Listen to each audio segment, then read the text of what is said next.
Seguimos haciendo nuestro semáforo acá en Radio Universidad de Chile. Ahora le damos la bienvenida a Cecilia Bobadilla, abogada de la Unidad para el Desarrollo del Acogimiento Familiar. ¿Cómo estás, Cecilia? Hola, muy bien, muchas gracias. FAE Metropolitano, ¿cómo estás, Antonia? Bienvenida. Muy bien, gracias. Bueno, ambas son parte del equipo que trabaja en la Fundación DEM, que es una fundación que se dedica especialmente a trabajar con familias de acogida. Y quizás sería súper bueno poner un poco del contexto, ¿no? Luego de lo que ha sido la crisis del Sename, ¿cierto? Que se transformó en el Servicio Mejor Niñez. Una de las evaluaciones que se hicieron es que había un problema con los espacios en donde los niños vivían, ¿no? Con muchos de estos hogares, con muchas de estas casas, y se empezó a potenciar esto que es el acogimiento familiar, que básicamente sean familias que ya están constituidas, familias que tienen hijos en la mayoría de los casos, además, que pudieran recibir como familia transitoria a niños que cuyas familias originales no estaban en condiciones de tenerles, ¿no? Entonces, podríamos decir cómo es el resumen. Pero la lógica del acogimiento familiar tiene que ver también con que es una situación temporal. La idea es que el Estado dice, esta familia no está en condiciones de tener a este niño porque no hay trabajo, porque hay adicciones, porque hay situaciones graves, ¿no? Que vulneran los derechos de este niño, entonces hay que sacar a este niño de ahí. Mientras se arreglan esas situaciones, el niño va a estar en una familia de acogida. La idea es que en algún momento ese niño salga de la familia acogida y vuelva a su familia natural. ¿Por qué? Y aquí le pregunto, parto por Antonia, ¿no? ¿Por qué uno podría decir, es buena idea sacar a un niño y tenerlo temporalmente con una familia, se forman vínculos, se forman lazos, se forman maneras, hábitos, etcétera, y después devolverlos a una situación que puede ser más precaria probablemente, etcétera, o no? Ahí aparecen todos los prejuicios. Hablemos de por qué el Estado considera que esta es una buena manera. Bueno, contarte. Y además que la idea es que ese vínculo no se rompa, ¿no? Que luego, que aunque ese niño o niña vuelva a su familia de origen, pueda seguir de alguna u otra manera con esta familia con la que vivió años, con sus hermanos putativos, diríamos, en ese momento, y en esta relación. Ahora, yo les contaba a Cecilia y a Antonia que yo conozco dos casos bien cercanos de familias de acogida y que uno de los desafíos más grandes ha sido cómo este niño o niña, cuando estamos hablando de no solamente de bebés, estamos hablando de niños hasta los 18 años, viene ya con sus propias lógicas, ¿no? Si fue institucionalizado o no, viene también con hábitos que puede haber desarrollado junto a su propia familia, etcétera, y tiene que entrar a un ecosistema que ya está armado, en donde ya hay horarios de levantarse, ya hay maneras de comer, ya hay maneras de hacer las cosas, hay lógicas de ir al colegio, etcétera, etcétera, que pueden no ser las mismas y eso a veces genera tensiones. Entonces, preguntarte, Cecilia, cómo el programa que Antonia hacía énfasis es un programa de acompañamiento, las familias que aceptan ser familias de acogida nunca van a estar solas, ¿cómo se les acompaña en esas cosas que son el cotidiano, porque son radicales en la experiencia, tanto de la familia como del niño? Claro, como bien señala, hay grandes dificultades quizás que tiene que asumir la familia de acogida, sobre todo en la primera etapa, en ese proceso de adaptación. En el proceso de adaptación, a través de la dupla psicosocial que tienen los programas FAE, van a hacer el acompañamiento en todo el ámbito, ya sea desde las redes comunitarias, llámese escolar, llámese salud, como también le entregan las herramientas para poder empatizar y comprender las desregulaciones que pueda traer este niño, la sintomatología asociada a la vulneración que pudo haber sufrido. Desde ahí el acompañamiento es constante, ya se hace a través de sesiones, de talleres, capacitaciones, de entrevistas individuales que se realizan en la dupla con la familia de acogida, visitas domiciliarias pueden haber también en ese entorno o en esa primera etapa. Pero también es importante porque las familias muchas veces desconocen que se cuentan con beneficios sociales que puede optar la familia de acogida, y uno de ellos es el permiso posparental, ¿ya? Que va no solo para niños menores de 6 meses, ¿ya? Sino también para niños mayores de 6 meses y hasta los 18 años, cuyo objetivo es justamente que en este periodo de adaptación la familia de acogida, el adulto que está asumiendo el cuidado proteccional de este niño, tenga el tiempo para dedicarlo a ese periodo de adaptación, que es el que va a marcar la diferencia en cómo se va a realizar posteriormente el acogimiento familiar. Para ello se tramita a través del empleador, en caso de que sea una persona con un contrato, ¿no es cierto?, con empleador, a través de la resolución que dicta el tribunal con el cambio de cuidado. Eso va a ser lo que nos va a marcar, ¿ya? Es pagado a través de la SUCESO, de la Superintendencia de Seguridad Social, y el ente pagador va a ser ISAPRE o FONASA dependiendo a cuál uno se encuentra afiliado. El periodo va aproximadamente hasta los 3 meses. ¿Por qué digo aproximadamente? Porque uno puede optar cuando son mayores de 6 meses a tomar este permiso de manera parcial, o sea, por media jornada. Y si es así, se va a ampliar hasta 18 semanas. Entonces, si uno se fija, son los primeros 3 meses que son los más importantes, donde el niño se va a adaptar a este nuevo entorno familiar, donde uno se está conociendo con ellos, se va a poder regular un poco las rutinas y toda esa área cuando más se requiere atención. Muchas veces las familias no conocen, hay desconocimiento de ese beneficio que tienen las familias de acogida. Claro, que es decir, nos va a cambiar la vida, pero vamos a tener tiempo para ajustar ese cambio radical de vida. Ahora, lo que hace la Unidad de Desarrollo del Acogimiento Familiar de la Fundación DEM tiene que ver con acompañar a estas familias, pero antes también evaluarlas. No cualquier familia puede ser una familia de acogida. Antonia, cuéntanos cuáles son las características que debe tener una familia que quiera postular a ser una familia acogida. Sí, para responderte eso, también comentarte que la Unidad para el Desarrollo del Acogimiento Familiar es una propuesta de la Fundación y lo que hace es captar familias y acompañarlas en el proceso de evaluación, que son entre 6 u 8 sesiones, que eso va a depender del tiempo, para declarar si esa familia es idónea o no idónea. Luego esa familia espera a que haya algún requerimiento de un niño o niña, porque buscamos una familia para un niño y no un niño para una familia, porque todo el rato tenemos que pensar en el bienestar superior del niño o niña, claro, y en qué familia se va a adaptar mejor. Dicho bueno, quizás eso, ya esa es una categoría, ¿no? Decir, la familia tiene que estar disponible para que le llegue el niño o la niña que el tribunal considere que es el apropiado. Claro, que haya algún requerimiento. Obviamente eso se puede ir ajustando, pero más que nada es, según las características del niño, en qué familia se va a desenvolver de mejor manera.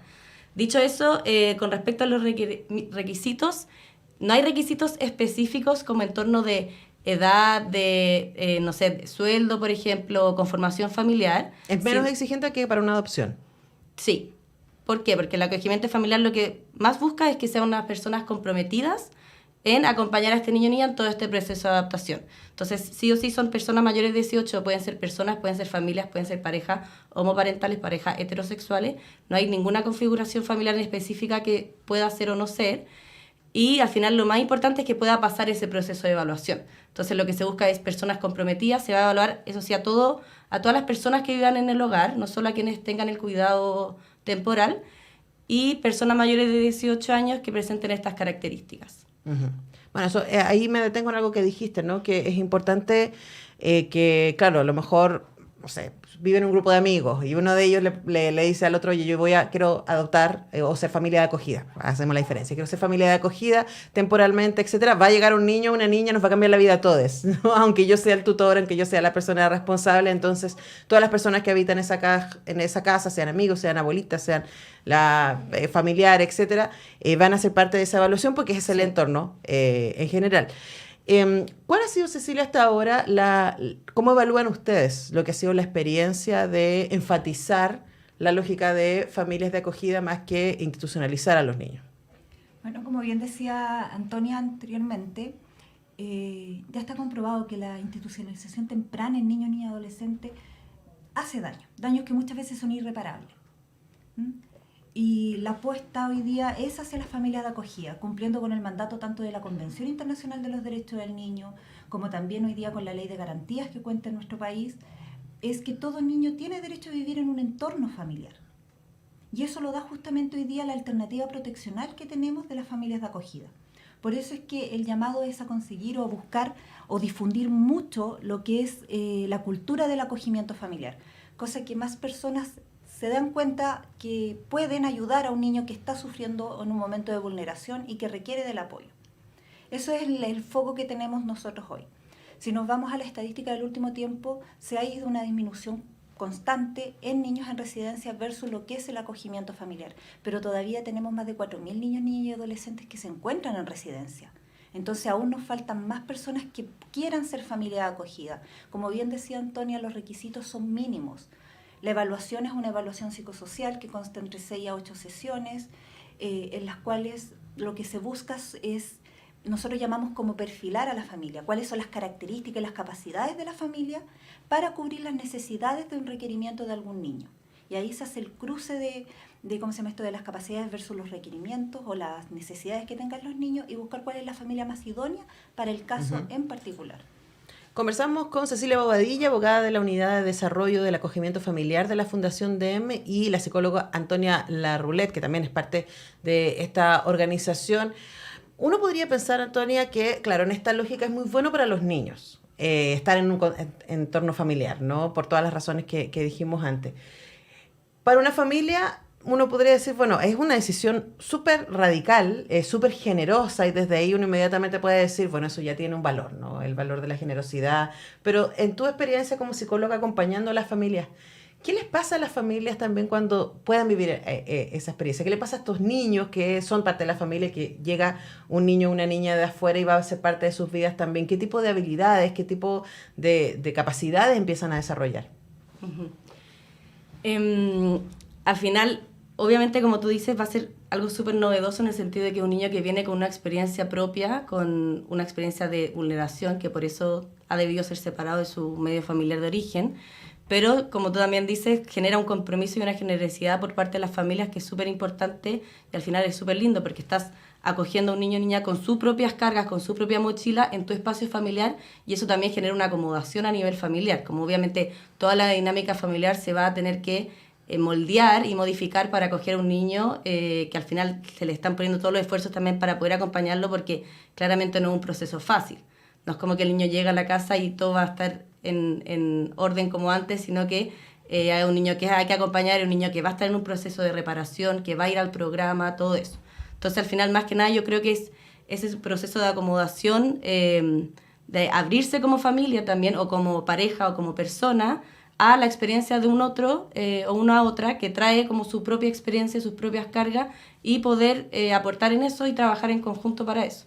Ahora, uno pensaría que en un contexto como el que vivimos, ¿no? En donde el individualismo reina, esto es absolutamente contracultural. Es ir básicamente a la empatía profunda del ser humano y decir, hay una persona que necesita, hay un destino que está en riesgo, literalmente, y que puede tener un mejor desarrollo si es que yo y mi familia, mi entorno, estamos disponibles, ¿cierto?, para abrirnos. Ahora me imagino, Cecilia, que también en ese proceso de acompañamiento están, por supuesto, todo lo que tiene que ver con las herramientas psicosociales que a través de los programas acompañan. Me imagino que también hay herramientas económicas que permiten, ¿cierto?, poder incorporar a un nuevo miembro a esta familia con todos los gastos que eso significa. Y me imagino también que en las evaluaciones ustedes están muy atentos de cuáles son las verdaderas razones por las que alguien postularía eso, ¿no? También es pues porque está pasando niños, o sea, ni más ni menos, ¿no? Cuéntanos un poco también de ese proceso. Efectivamente, como señalas, la evaluación es bien exhaustiva, porque no estamos entregando cosas, ni ¿cómo se llama esto? Ni siquiera plantas, o sea, estamos entregando la vida de un niño. Y ni siquiera recursos económicos, que también. O sea, los recursos, también eso es una parte, los programas FAES entregan un recurso económico, ¿ya? No es que va a cubrir todas las necesidades que tenga este niño o adolescente que se va a acoger, sí o no, es un pequeño monto que entrega el Estado a las familias que ejercen el cuidado proteccional de un niño. Pero volviendo a la evaluación lo que busca justamente es buscar las características y buscar también la motivación. ¿Cuál es el motivo? Y desde ahí diferenciar mucho de lo que si la familia lo que busca es un apadrinamiento, por ejemplo, que va directamente relacionado con visitar a un niño de vez en cuando, apoyarlo, acompañarlo, o la adopción en el otro extremo, por llamarlo, que es ser padre de este niño propiamente tal, con todos los derechos y deberes que esto conlleva, con una afiliación y todo. El acogimiento familiar se podría decir que está como al medio, sí, porque siempre va a ser transitorio. Ya es un cuidado proteccional y va a ser provisorio, porque el objetivo es que este niño vuelva a su entorno familiar, que haya una reunificación familiar, o en la medida de que esto no fuera posible, termine en una causa de susceptibilidad y una adopción con una familia ya definitiva. El acogimiento familiar siempre, y eso es súper importante que las personas lo tengan muy claro, va a ser de carácter transitorio. ¿Cuánto tiempo estamos hablando? Ahí va, justamente. Eso es variable, porque puede haber un acogimiento en un periodo, un acogimiento de emergencia, por ejemplo, en un periodo muy corto, días, semanas, hasta un par de meses, o algo ya de carácter transitorio que puede ir desde los 3 meses hasta los 2 años aproximadamente, o algo a lo mejor de carácter más permanente que llamamos, que pase los 3 años, pero siempre va a tener un corte en algún momento, por llamarlo de alguna forma. Y eso es importante que las familias lo tengan y lo sepan. O sea, va a llegar un momento, y nosotros en eso enfatizamos mucho con las familias que evaluamos, en que va a llegar un momento en que está esta despedida a la que se le tiene tanto temor quizás, porque va a haber muchos afectos, porque se van a crear vínculos. Si bien hay casos en que la familia acogida no vuelve a ver al niño ni adolescente que acogió, hay otros casos en que sí continúa un vínculo con ellos, sí sigue una relación entre la familia y el niño que están acogiendo. Siempre hay que tener claro que va a depender del caso a caso, de las necesidades que tenga este niño, de su realidad, de cómo vaya evolucionando. Pero eso siempre va a ser informado por los programas FAE a las familias que estén acogiendo. Por eso decimos que siempre acompañado. Bueno, si ustedes tienen dudas, si quieren poder conocer más, si están pensándolo, acogerdem.cl. Acogerdem.cl tienen toda la información. Hemos estado conversando con dos de sus profesionales, la abogada Cecilia Bobadilla y la psicóloga Antonia Larruleta. Antonia, Cecilia, muchas gracias a las dos por venir a la radio. Muchas gracias a ti. Nosotros despedimos a Antonia y a Cecilia, también vamos despidiendo el programa. Yo les dejo invitados a que a las 5, bueno, que sigan en Radio Universidad de Chile, yo vuelvo a las 5, voy a estar conversando con Florencia, estoy buscando su apellido, ya lo olvidé. Florencia Lira, ahí está. Voy a estar conversando con Florencia Lira acerca de sus nuevas canciones. Vamos a estar también hablando de animación con Alejandra Pinto, así que para que no se lo pierdan. Y mañana a las 10 volvemos todos a hacer el semáforo. Que estén muy bien. Chau. Con la certeza de un trato